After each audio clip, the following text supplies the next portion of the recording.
Now, the Hunt Palmer Show. A magic beyond anything you could ever imagine.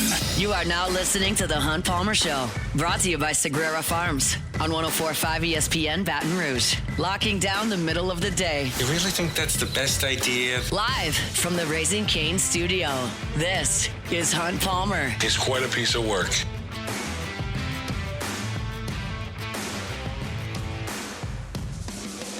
Welcome in. Hunt Palmer coming to you from the Raising Cane studio downtown in the capital city on this Thursday, working towards the weekend. Appreciate you hanging out with us. Brought to you by Sagrera Farms Premium Angus Beef. Got Jordan Kitchens, Cassie Spazzali back there on the ones and twos. Frank Wilson, is he going to be at LSU moving forward? I'll talk about that coming up in 15 minutes. Joe Burrow's saying some weird stuff in press conferences. I want to discuss that at 1:30. Of course, we got to talk about what's going on in Ann Arbor, Michigan as well. We'll talk to Chris Blair, voice of the Tigers, at 2:15. And then we'll talk Saints and Panthers with Luke Johnson at 2:30. So lots to do, our normal Thursday stuff. We'll get things started with our first ever opening drive brought to you by Fabry Chevrolet and GMC up in St. Francisville. New ownership at the same location, been open since October 1st. Go by and see my friends at Fabry Chevrolet GMC up in St. Francisville on Highway 61. We start with the news of the day today with LSU athletics. LSU sent out a blitz on social media and on its website today at about 9 o'clock. It's kind of been a steady trickle of releases and tweets and Instagram posts since then, announcing a long-term partnership extension with Nike that is the launch of the Blue Ribbon Elite NIL campaign. And a lot of you listening probably hear that and think, why do I really care about that? Like, what does it mean? And y'all know me. I don't love to talk about stuff that happens off the field, off the court. I like games. I like to talk about games.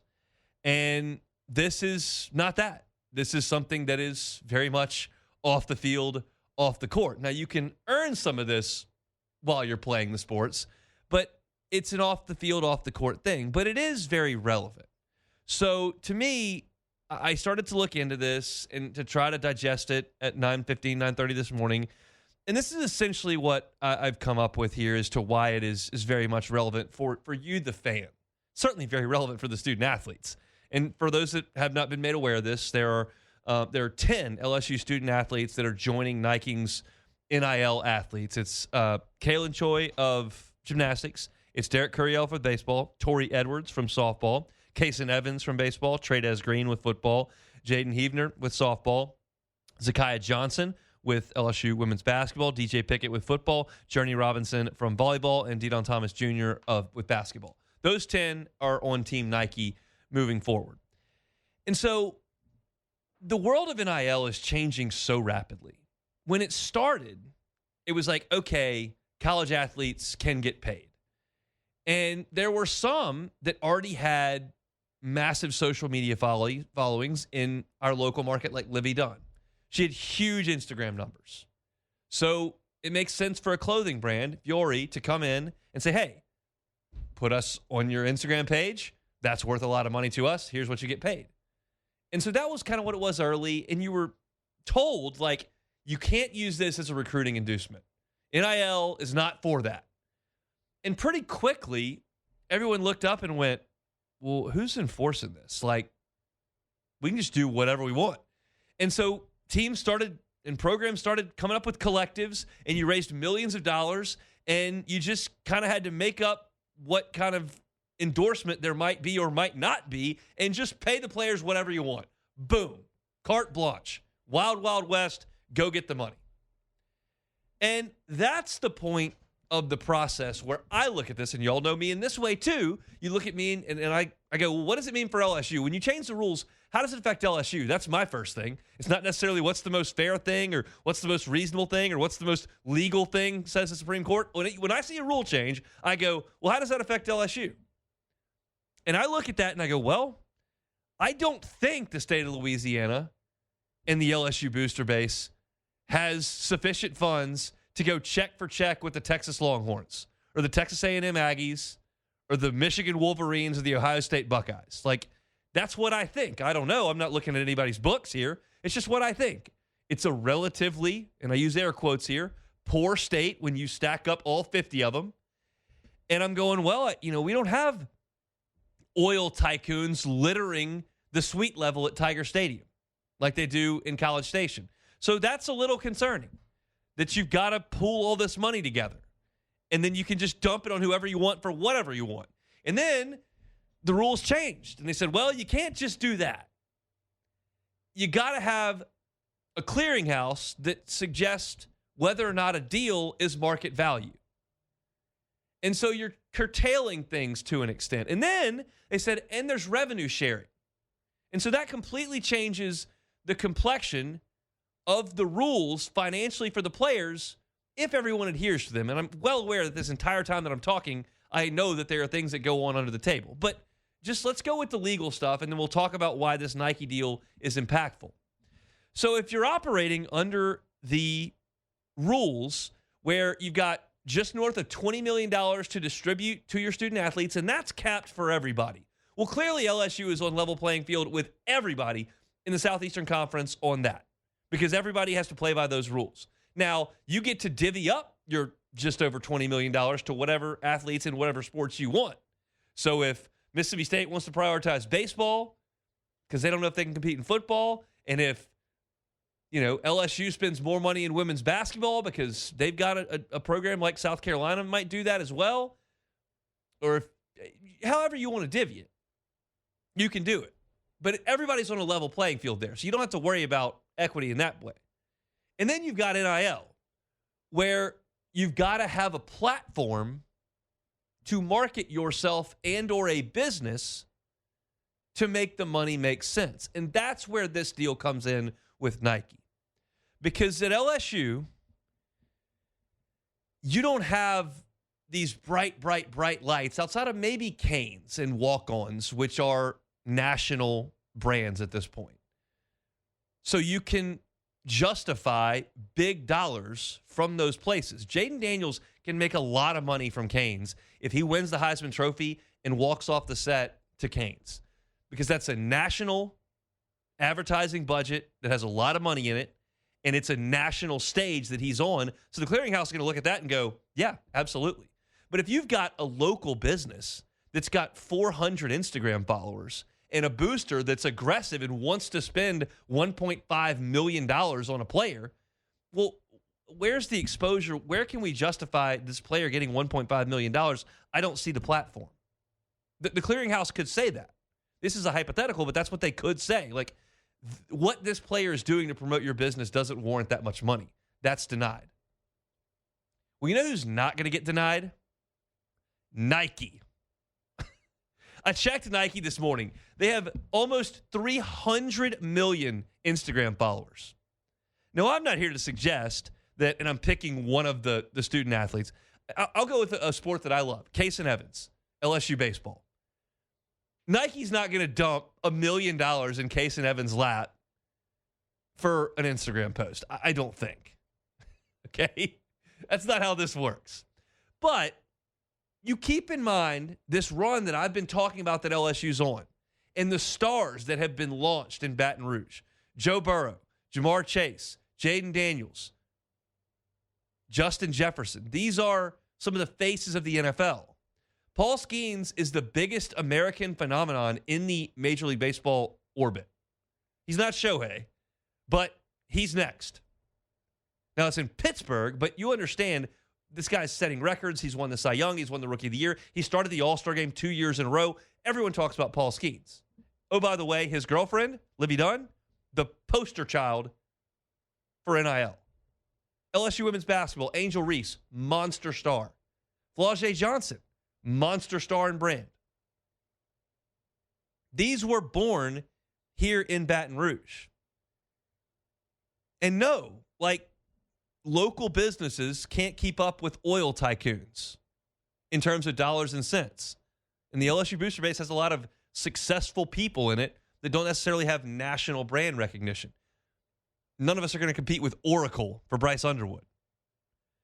But Nike chose to launch this new platform where they're going to get collegiate student athletes involved and elevate them with that brand to promote Nike, and there are going to be significant dollars and cents attached to that because Nike has that kind of brand. And where'd they go first for this? The same place that Amazon went for the documentary. They went to Baton Rouge first. Now, it's not the first deal ever of its kind. There are similar deals at Tennessee and with Texas A&M. It's not exactly the same, but there are similar things that have been done, and this is going to be commonplace for these mega apparel brands. But essentially what's going on here is Nike saying, we're extending our partnership with LSU, which is a cash deal that involves merchandise as well. Nike pays LSU and then gives them a bunch of merchandise, and then LSU's a Nike school, and then you go sell retail, and all the LSU fans buy Nike, and everybody's happy, right? Okay, so now maybe a little bit less on the cash side, maybe a little bit less on the merchandise side, but same amount of expenditure by Nike, it's just being funneled to the players. And when Nike is funneling the money to the players, completely above board, completely legal, completely reasonable with the brand at LSU and with Nike. When Nike is funneling that money, every cent and every dollar that Nike sends to those LSU student athletes is $1 and a cent that this booster base doesn't have to pour into it. And if your concern as an LSU fan is, how do we keep up? This helps. Revenue sharing makes everybody on a level playing field for that $20 million. And stuff like this doesn't tax the booster base. Now, I have said on my show that right now I'm not in a position to suggest that LSU is crying poor. Every time they need another $100 million, they come up with another $100 million. So I don't know where it comes from. Not my job to go find it. But Nike has a lot. And if they can help Derek Couriel, and they can help Deadon Thomas Jr., and they can help Trey'Dez Green and Kason Evans, DJ Pickett, Zakiah Johnson, Jaden Heavener, the biggest stars on the teams that we all care about so much across the street, that's a big deal to get those players to LSU where it's proven time, not one guy, not one girl that made this work. This happens annually in Baton Rouge where a star is launched. If you can come here, you can make this happen via Nike. And there's no rule that says they got to keep it to 10. And there's no rule that says that the LSU booster base can't come in and do what it can do. But the brand and the platform that Nike provides and the place that they went first to launch this is significant to me. And if you're an LSU fan that's worried about the dollars and cents and whether or not LSU can keep up, stuff like this ensures that LSU will. There's no evidence to suggest that LSU can't keep up anyway. But stuff like this is a big, big deal. That's our opening drive. We are brought to you by Fabry Chevrolet GMC in St. Francisville. We'll come back with a little bit more. I want to talk about what's going on with Frank Wilson. And there's a lot of differing opinions on that. We may get our solution here in the next 2.5 weeks. We'll talk about it next. The Hunt Palmer Show. Marucci's Hitter's House. Marucci's Hitter's House. Awesome place to get on by and score big with deals at the Hitter's House at Marucci. You've got one more day in the week and then the weekend to come, and then you're going to have missed it. So get on by today, tomorrow, Saturday, Sunday, and see him at Marucci at the Hitter's House warehouse sale. They've got incredible gear from Marucci, Victus, Balm, Lizard Skins. You can shop and save with their warehouse sale. If you got a fast-pitch softball player in your house, you already know about the Marucci Asura. Got to go check it out. It's the hottest new fast-pitch bat that is taking over. If you've got a baseball player, youth baseball player in your house, Marucci and Victus are the official bats of Major League Baseball. You can get the best deals on the top baseball equipment at the Hitter's House. So go by and see him. You can score even bigger discounts, 15%, when you become a member. And you can take that site tour as well to get even more discounts over at the Hitter's House. It's the Hitter's House at Marucci. You're listening to The Hunt Palmer Show, brought to you by Sagrera Farms.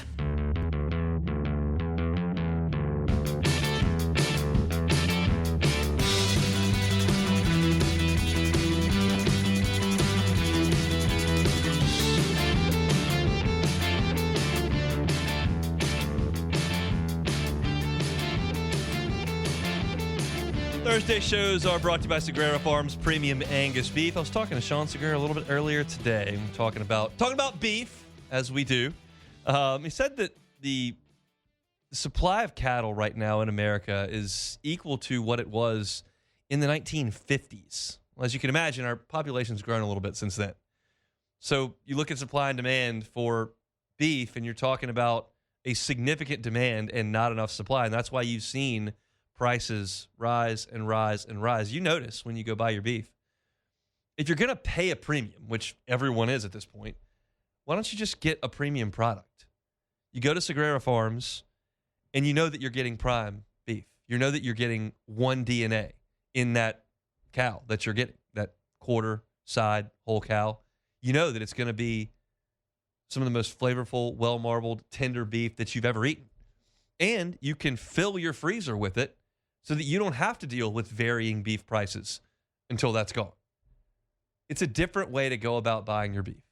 And you're getting some of the best quality product in the country 30 miles outside Baton Rouge. So you call Sean, you say, hey, heard about you on the Hunt Palmer Show, and I'm ready to do beef purchasing a different way. You call him at 719-1723. That's 719-1723. Call him on a Sunday. He'll answer. Call him on a Tuesday. He'll answer. He said some people call and they feel they're going to get an answer machine. No, you're getting Sean Sell. He'll answer, I promise you. And you'll get some of the best beef you have ever eaten right there on your home base. Sagrera Farms brings you our Thursday shows each and every week.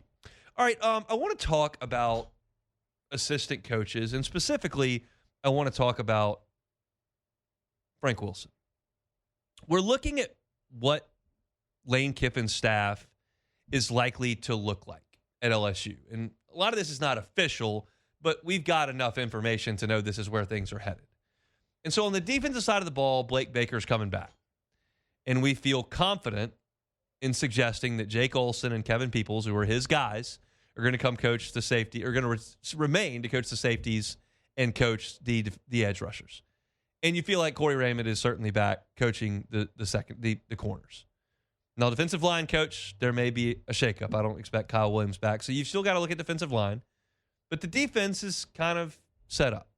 And then you look on the offensive side, and Kiffin's going to be in charge of that, and Charlie Weiss Jr. will be there as well. And you've got Joe Cox, who is here with the tight ends, and George McDonald, who is here with the wide receivers, and then Dane Stevens is going to coach the quarterbacks. And you've kind of got where that's going to be set up, and you don't feel like Brad Davis will be back on the offensive line, so you're going to have to handle that situation. You feel like you've got that in Wolford from Kentucky. So that leaves running backs. Running backs and defensive line, basically. Not officially, but basically. And there are a lot of differing opinions on Frank Wilson and whether or not you'd like him back at LSU next year. This is my take on it. LSU recruited New Orleans before Frank Wilson was on staff. LSU has recruited New Orleans with Frank Wilson on staff. LSU will recruit New Orleans, well, without Frank Wilson on staff. Whenever that time comes. It might come in 3 weeks. It might come in 7 years. I don't know. I know that, and everyone knows that. Frank Wilson's not the only reason that LSU can go get good players out of New Orleans. But I do know this. I know that Frank Wilson has deep, deep, deep ties to that city. Everybody knows Coach Frank. I know that he's recruited that city exceptionally well while he's been at LSU. Has he gotten every player out of New Orleans? No. Recruiting is not a 100% game. It's not a zero-sum game. It's hits and misses. But it would be inarguable to suggest that Frank Wilson doesn't give you good access to New Orleans and great relationships to New Orleans. It's also inarguable that New Orleans is the most important city to this football program. You can try to suggest something else. You could try to tell me the Baton Rouge area has pumped out great players, and it has. You could try to tell me that LSU has made hay in Acadiana, and you could. And you could try to tell me that North Louisiana produces some really good players, but nothing is on the level of New Orleans. You can run down the list. It goes on and on and on and on. Leonard Fournette. I'm not even going to go down the list. It's Jamar Chase. It's Justin Jefferson. It's a ridiculous list. Tyrann Mathieu. But Frank Wilson has made a career, a role out of that city. And I think there's a chance that if you let Frank Wilson go and you bring in Kevin Smith, who we'll talk about the term sheet, like there's reportedly a term sheet that he signed to stay at Ole Miss. I don't know the legality of that, and I'm not 100% sure on that. So I'm going to play the speculation game like maybe it's him, maybe it's Frank Wilson, maybe it's somebody else. But there's a chance that if you go get Kevin Smith to be your running backs coach, that he doesn't recruit that city as well. That he doesn't have those relationships, and that you do let some guys slip through the cracks. I would suggest that chance is higher if you move on from Frank Wilson and go get Kevin Smith. Now, I also have reason to believe that Lane Kiffin has worked with Kevin Smith for a decade and that he's been a trusted recruiter and he's coached running backs. And if Lane Kiffin hires Kevin Smith, I will understand that. I will disagree with it, but I will understand that. But you saw what happened with Corey Raymond 4 years ago. And there were a lot of people in this fan base that went, you know, this guy's not recruiting the same level. We're not as good on the defensive backfield. Like, it's time for a fresh face. Like, move him along. Huh? That's not great. The proof is so much in the pudding. Your defensive back play fell off a cliff, and you had to bring him back to patch that up. And he immediately elevated it to the National True Freshman of the Year by On 3 and DJ Pickett and a Thorpe finalist in the best cover corner in the country in Mansour Delane. It took that long. Do you want to run the risk that the same thing could happen in New Orleans? I'm not telling you it will.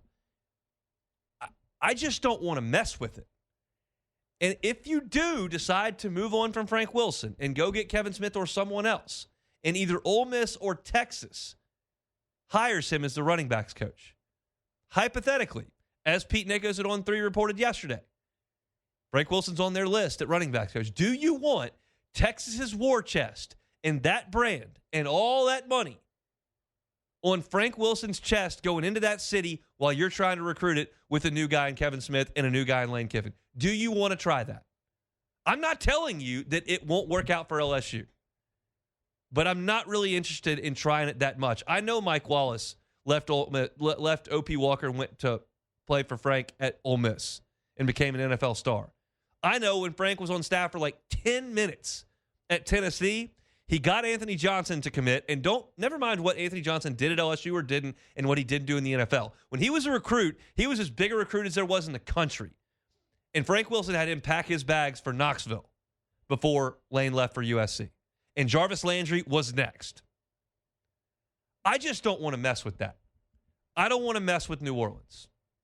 And you could point to Jakeem Stewart and say he got out, and you can point to Aaron Anderson and say he got out. And again, Frank doesn't get them all. But I think he gives you a real good chance to go in there and get the talent that's on hand. I think he helped a lot with Richard Anderson this year and Aiden Hall this year. And there are more coming down the pike. And you may say, well, he's awful at coaching running backs. Okay. Fournette seemed to run okay. Guys seemed to run okay.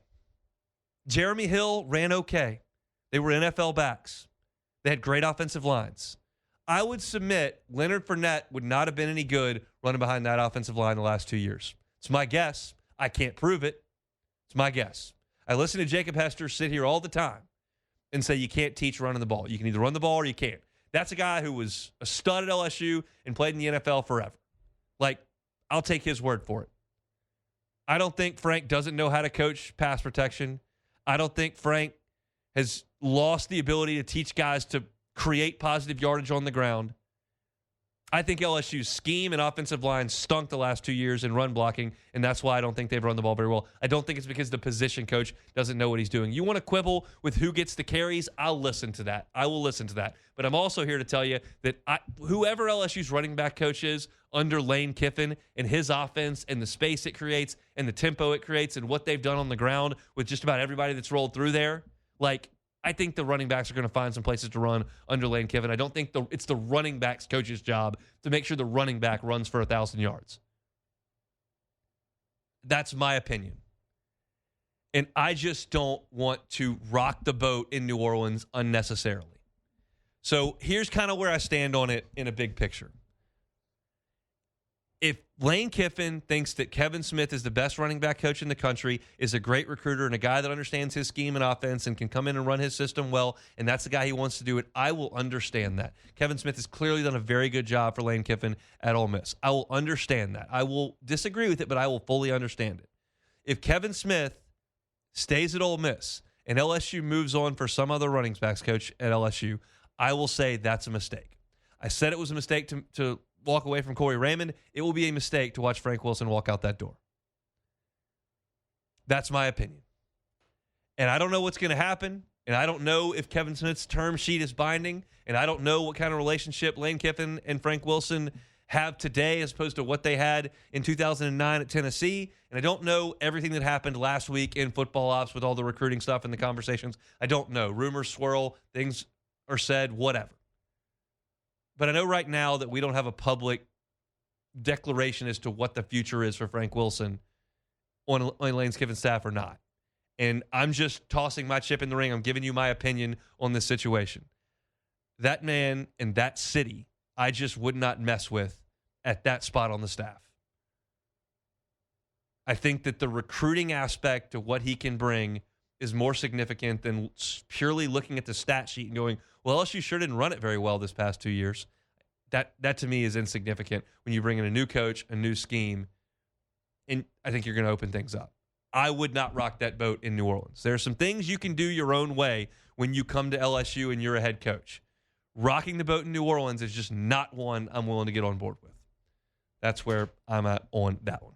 All right, we'll come back with a little bit more. What do we got next? I'm not sure. Sometimes I have to look at what the schedule looks like. Oh, Joe Burrow's saying weird stuff. I got thoughts on that. It's next. The Hunt Palmer Show. One Bath and Closets. OneBathAndClosets.com is the website. David Duvall and his team, 30 years redesigning and remodeling bathrooms and closets. Safety can be a big issue in the bathroom, especially as folks age. It can be hazardous, and you can't take those hazards completely away, but you can mitigate against them. Non-slip floors can mitigate against slip and fall. So can guardrails for slippery areas. Make things a little bit easier, more comfortable, safer with a walk-in tub, shower with a bench. All these could be significant difference makers. If you never considered that as someone in your life ages and you think, that might be something I want to look into, just have a free conversation with David Duvall in One Bath and Closets. He's been doing this for 30 years. He knows what he can do. He knows how he can help you. He can put together a plan and execute, and I can promise you this. They're going to do it right the first time and leave the competition behind. It's not one of those deals where they get the job done as quickly as possible, take your check, and move on. They get it right the first time. And if you're looking for financing options, they've got those as well.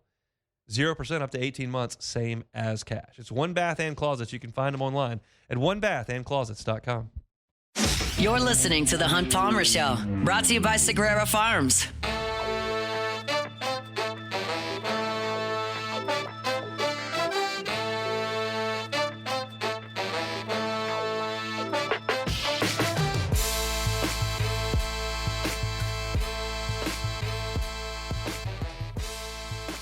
Thursday show is brought to you by Sagrera Farms Premium Angus Beef.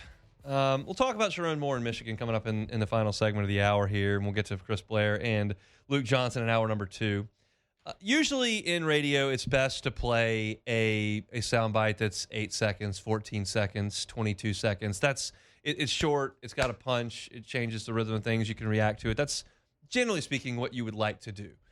But at times you want to feel the mood. You want to feel something that's a little bit more substantial than just a short clip. And so I'm going to play a longer bite of Joe Burrow meeting with the media yesterday. And I do it because it just didn't sound like the guy that I've known since 2018. That's now 7 years that we've known Joe.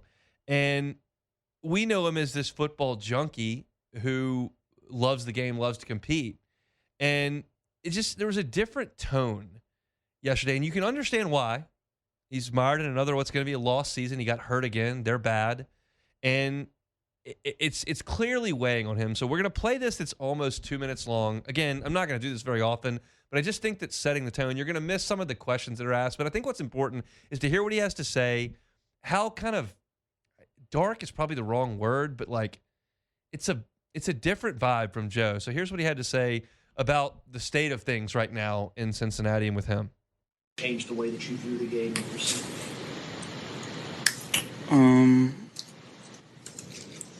No, it certainly doesn't change my desire to win.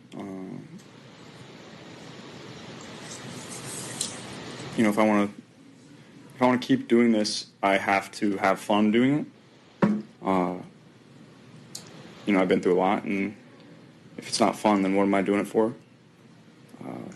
So that's the mindset I'm trying to bring to the table. How much fun are you having right now? Is it difficult to have fun, given the season, what you've been through physically, emotionally, all of it? Is it tough? Yeah, certainly. Did you have fun playing before how much of it was fun before? Winning's always fun, but in general, was it as fun before you got hurt? Did you view it that way, at least? No, I wouldn't say I viewed it that way. I think. What was the changing point? Changing point. I'm not sure there was a singular moment or of time. It's just a reflection on a lot of things that I've done and been through in my career. I think I've been through more than most, and certainly not easy on the brain or the body. So just trying to have fun doing it again. You seem like It's when the biggest quote in that bite was, "If I want to keep doing this, I have to have fun doing it. If I want to keep doing this." The Joe Burrow that I've always known, and not that I've known him personally at all, I've never met Joe Burrow, but I've listened to him talk a lot. The Joe Burrow I know comes down on his LSU recruiting visit and says, "I'm not going out. I don't care about seeing any classrooms. I don't care about having any fun. Like, show me the football. How do we win?" The Joe Burrow I know starts a fight in practice with Patrick Queen because he wants to win so badly. The Joe Burrow that I know is emotional in his Heisman Trophy speech. The Joe Burrow that I know is so obsessed with football. And to hear that he's being very reflective and that there are a lot of things going on right now, and if I want to keep doing this, is just not what I have heard from him for 7 years. And I understand where he's coming from. Like, the thing that makes the losing worse, I think, for him, and the injuries and the lost seasons worse, is that he climbed the mountain in year 2. In year 2, they were in the Super Bowl. They went to Arrowhead and beat Patrick Mahomes in the middle of that dynasty with the lowly old Bengals. And they had Jamar Chase on a rookie deal. And he was thought to be one of the top 3 or 4 quarterbacks in the NFL. And like, we're going to do this every year. We're going to be right there in the mix every year. And then you get back into the playoffs the next year and you get beat. And then you get hurt. And you keep starting 0-2 and 1-3 and fighting all the way back to come up short. And then you get hurt again after you start 2-0. And like that sucks mentally. But I would expect Joe to come back and go, "No, I'm still a great player. We've still got a great team. Like, we've caught some bad breaks, but we're moving in the right direction and we're going to be okay." But instead, it's, if I want to keep doing this. And the name that immediately comes to your mind, immediately, is Andrew Luck. Like, their pedigree is so similar. The Luck didn't win the Heisman or the national championship, but he was thought of as the guy coming out of college. Like, this is a prototypical guy. And he made the Colts really, really good, really, really fast after that 1-year crater after Manning. But then the concussions started to pile up and they weren't as good. And he finally looked up and went, I'm good. Now, Luck always came across to me as a guy that had different interests and was a little bit quirky. And Joe's certainly quirky, but I always thought of him as like football, football, football. He did an interview with Pardon My Take, Dan Katz and PFT commenter, where they said, look, if you could win one Super Bowl, but you would be guaranteed to never win another one, or go play, like, what would you do? And he said, well, I would go play. I'm going to win 3 or 4. Like that. He was so excited. Like, he didn't want to just settle for one. Like, I'm going to win a bunch. And I realized that the tenor in Pardon My Take, which is a goof around podcast, and then a December media session with another lost season when you're coming off of an injury and a really tough loss last week at Buffalo, is completely different. This is a much more somber setting.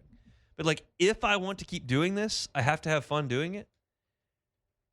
that's brutal. And maybe that's just the December blues kicking in here for a team that's going nowhere. And maybe just everything is restored when you get out there for mini camp and training camp kicks off in late July. Like maybe it just completely flips on its head. And I'm hopeful for that. I think all of us around here would like to see Joe back on that stage at some point. And I think all of us thought once he got there that, like, okay, the Bengals have got this figured out and they'll be back. But it's hard. Like, it puts into perspective how awesome the Patriots were and how awesome these Chiefs are and the consistency that Philly has been able to create. Because you realize, like, the Saints got to the stage one time with Drew Brees. I don't think there's anyone who would put Drew Brees outside of the top 10 or 12 quarterbacks of all time, and I'm being conservative on that. And they got there once. It's hard. And now it kind of feels the same because we feel like Brees was propping up a terrible organization again. I thought when Brees was finishing up, like, this is Saints organization's really set up to do some great things. And then he left, and we know that they're not. And I hated to hear that from Joe because I think most of you, like me, derive some real joy from watching him play. And this has just been a tough NFL season for all the South Louisiana folks who I know live and die with the Saints, and that's been tough. And then I know that there's an off-ramp there where, okay, well, what's Joe doing? Nothing. What's Jaden doing? Nothing. Malik's hurt. Like, it's been, like, your LSU guys have had a dismal season. And Burrow's chief among those. And he's still got plenty of prime football left in him. We've seen great quarterback play at 32, 33, 34, 35. And so Joe can do that. But now I'm questioning whether or not he wants to, and I don't even want to have that discussion. So hopefully this is just a tough spot for him, and he breaks out of it. I know that I don't have a lot of confidence in the Bengals organization to get it right, and that's a bummer. That's part of going number one overall when you, generally speaking, go to a pretty bad organization. But it struck me yesterday hearing that from Burrow and, like, what he sounded like at this point in the calendar, and then it just sounded completely different anything I've ever heard from him. So hopefully just a blip, and when next year they come back and they can make a push. It's always going to be a Saints region down here. I would never suggest otherwise, ever. But there are a lot of us that would like to see the Bengals do well while Joe's there, certainly with Jamar with him. And who knows how much longer we can watch that duo do it. And eventually there'll become a time where it's all a distant memory. I don't want to get there just yet. So I'm hopeful, but yesterday was a bit of a bummer hearing that from Joe Burrow up in Cincinnati. So we'll take a time out. We'll come back and kind of dissect what's next up there in Ann Arbor and how does it affect LSU. We'll do that when we come back. The Hunt Palmer Show. Brand new sponsor here on the Hunt Palmer Show, Fabry Chevrolet GMC. You know the Fabry name. They've been in business in our area for 35 years. 3 locations, 5 brands, you know them. But just opened up in the Chevrolet store right there on Highway 61 in St. Francisville. Under new ownership, so if you're looking for a Tahoe, Silverado, Sierra, Yukon, Denali, that's your stop. Fabry Chevrolet GMC. They pride themselves on their reputation in this town. You know you can trust that family because you know you've trusted them for better than 3 decades. And now they've got new makes, Chevrolet and GMC, up there on Highway 61 in St. Francisville. You can see the entire inventory there at FabryChevrolet.com. Invite you to go there first just to see what they've got to offer you. We know that December is a big car buying month, so going to get on by there and see what they've got in terms of those Tahoes, Silverados, Sierras, Yukons, Denali's, all the Chevrolet and GMC models. They got you covered at Fabry Chevrolet GMC up in St. Francisville. Fabry Chevrolet GMC, new sponsor here on the Hunt Palmer Show. Go see them in St. Francisville. This is the Hunt Palmer Show, brought to you by Sagrera Farms.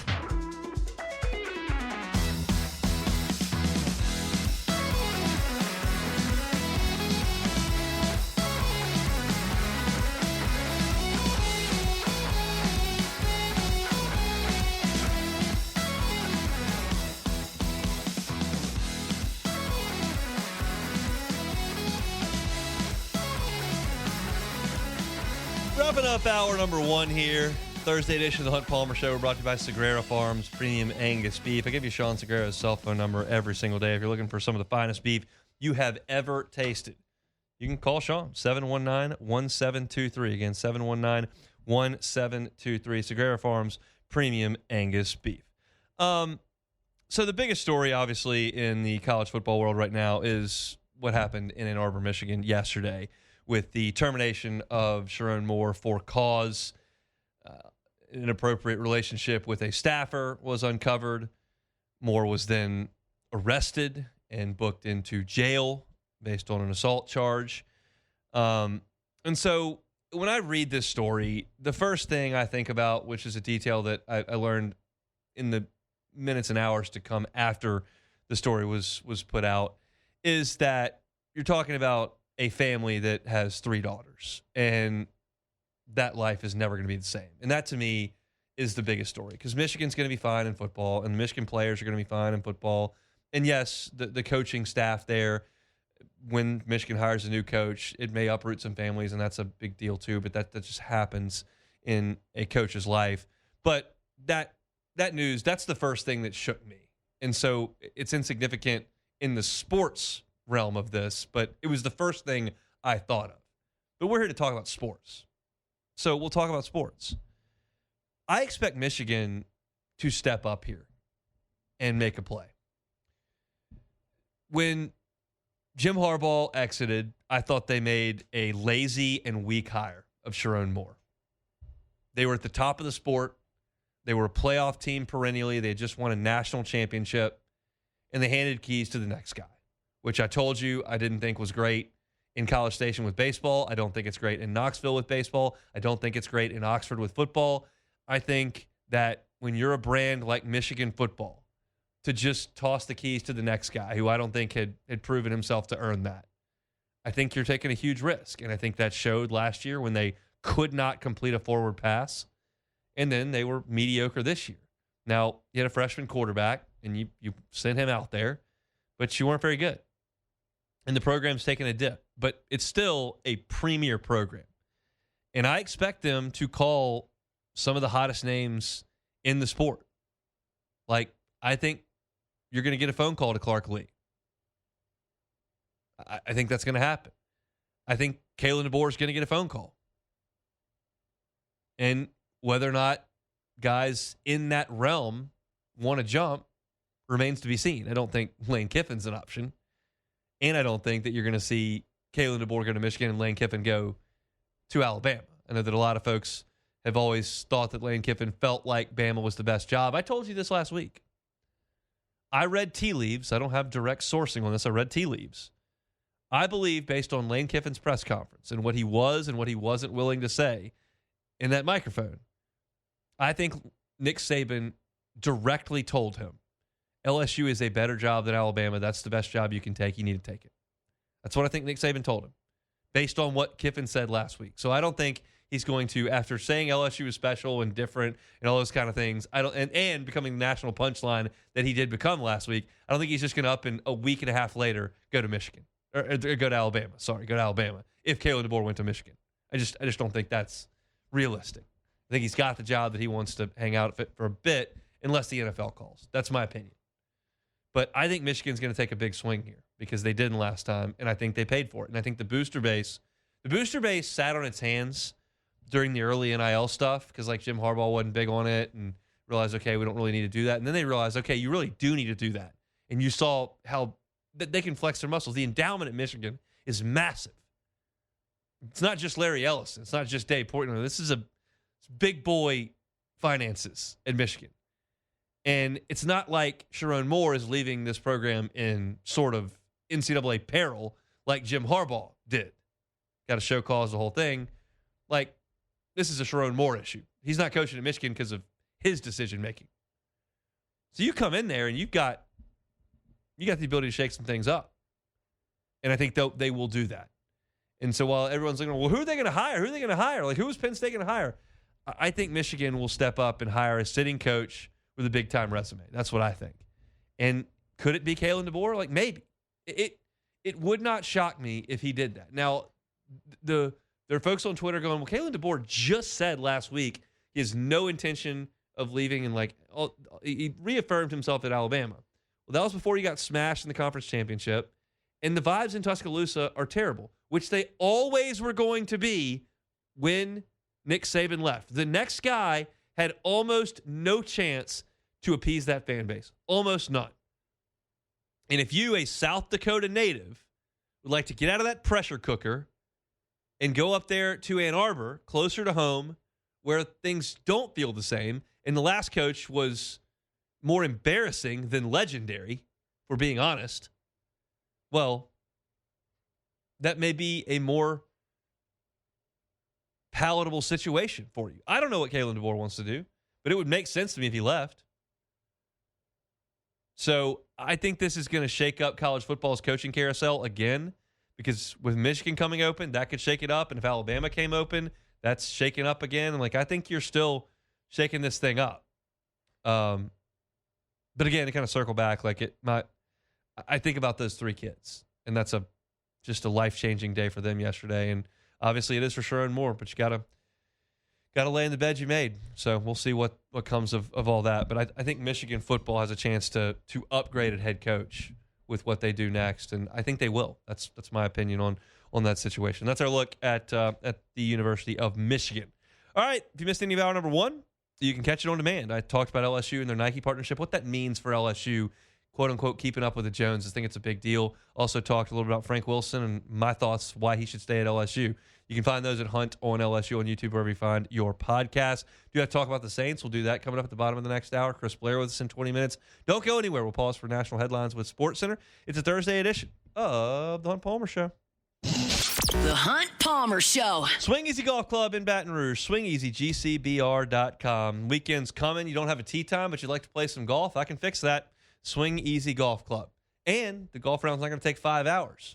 And you don't have to worry about holding up the course if you're not great. And you can play Pebble Beach with some buddies and some cold drinks and some football on TV. How's all that sound? You can do it all at Swing Easy Golf Club. Great place to hang out, play on the golf simulator, practice on the golf simulator, play with your buddies, do it by yourself. You're right there in a private bay in Swing Easy Golf Club. They've got music options where you can customize your tunes. You can customize the television. As I mentioned, they've got beer, seltzers, wine right there for purchase, or you can bring some in. Just hang out. Play some golf without having to go to the course and spend 5.5 hours out there and not knowing what the weather's going to be like. It's just a new way to experience golf. Swing Easy Golf Club, they're on Swegan at Perkins. They're online at swingeasygcbr.com.